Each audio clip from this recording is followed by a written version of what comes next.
I congratulate you, for you have fulfilled your allegiance to Khilafat. But remember that when two persons love each other, Satan always tries to cause rifts and cracks in that relationship.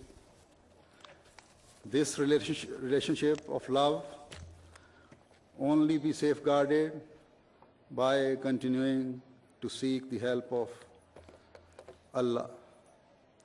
In fact, this bond of love that exists between the Khalifa and the Jamaat is due to the love for the promised Messiah alayhi salam. And the love for the promised Messiah alayhi salam is because of love for the Holy Prophet sallallahu alaihi wasallam. And the love for the Holy Prophet is due to the love for Allah the Almighty. So, bowing before Him when we seek the help of Allah, who is the master of the earth and heaven, who created everything in the universe, who is the provider and sustainer of everything, seeking His help, conscious that we are knit as a single unit, no Satan can cause rift in our relationship. Just as in the past we have been witnessing the strong bond between Khilafat and the Jamaat and have been consuming the fruit of this relationship, if we maintain a strong relationship with Allah the Almighty, then we will continue to have even more fruit.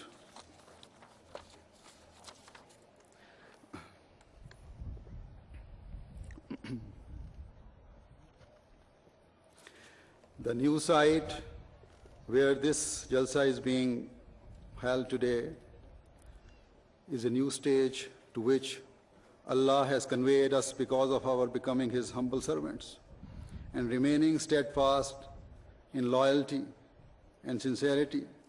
It is a well-placed 460 acres site named Bawe Ahmad, close to the town, in fact, on the junction of 3 towns, or rather 4 towns, and close to highway. Indeed, some years before, Ghana Jamaat could not have even imagined that it would have been able to acquire such a well-placed and large piece of land. It is as a result of this sincerity and loyalty of the Ahmadis of Ghana Jamaat with Khilafat and being knit as links in one chain that the Almighty Allah has blessed you with this reward. So as I said before, all this is because of the promise made by Allah to the promised Messiah alayhi salam, namely, I am with you and your followers.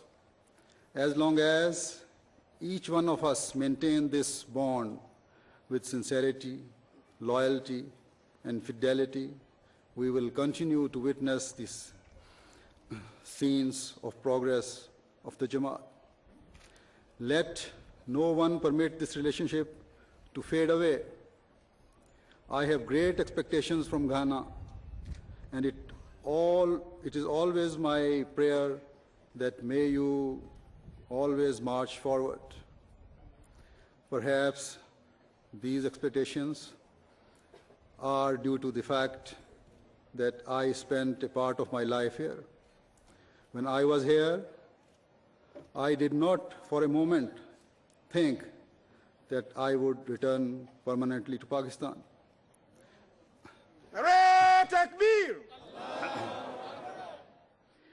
At that time, the economic condition of Ghana was also not so healthy. Rather, it was most poor. Nevertheless, I did not think of abandoning this country. In a way, you could say that I considered myself to be a Ghanaian.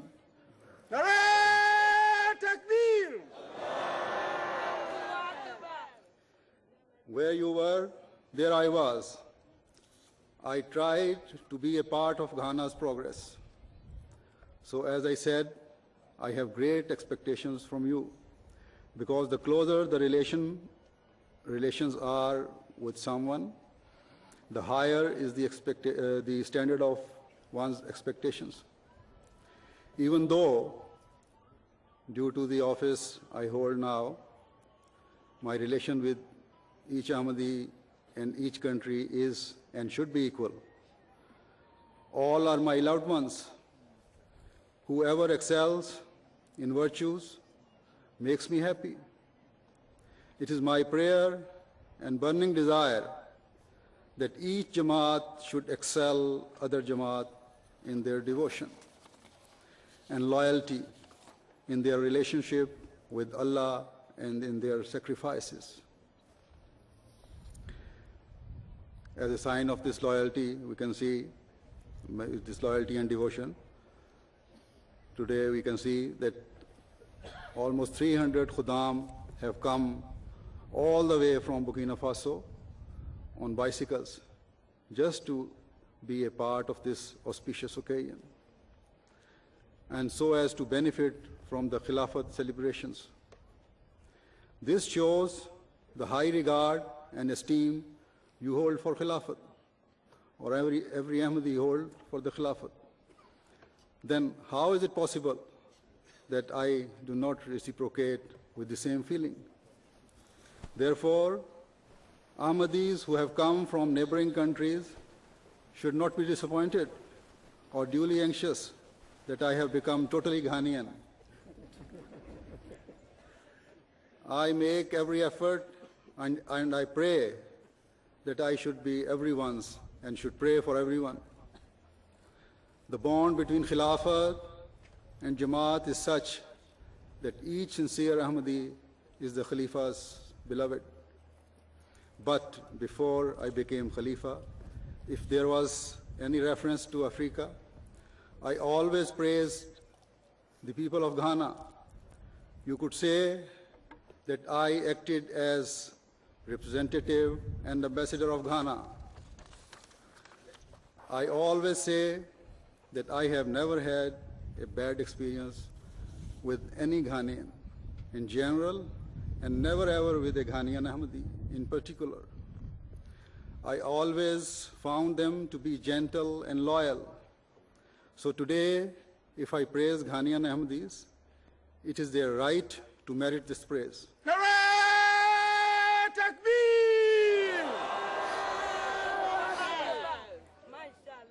I would be ungrateful were I not to thank them for this attitude that they maintained with me even before my appointment to Khilafat. The bond of relationship after that is quite obvious to every Ahmadi. This passion and feeling continue to grow and gather strength. Today, there will be many Ahmadis sitting before me who are newcomers, and many who were either very young when I was here or were born after I left. To them, I would like to mention that early Ahmadis such as Mahdi Appa, Imam Al-Haj Saleh, Momin Kore, and so many others understood the teachings of the Jamaat fully, and having understood it, offered sacrifices for its sake. I hope Ghana Jamaat is trying to publish the history of Ghana Jamaat. If not, the early history has not been published as yet. It should be planned. I would request Amir Sahib to do it. In any case, these people always remain sincere and loyal to Khilafat and the Jamaat. They were ready to respond positively at every beck and call for the Khalifa. They fulfilled their covenant of Bai'at to the promised Messiah al-Islam and did full justice to it. when they extended their salam or greetings of peace to the Imam of the age,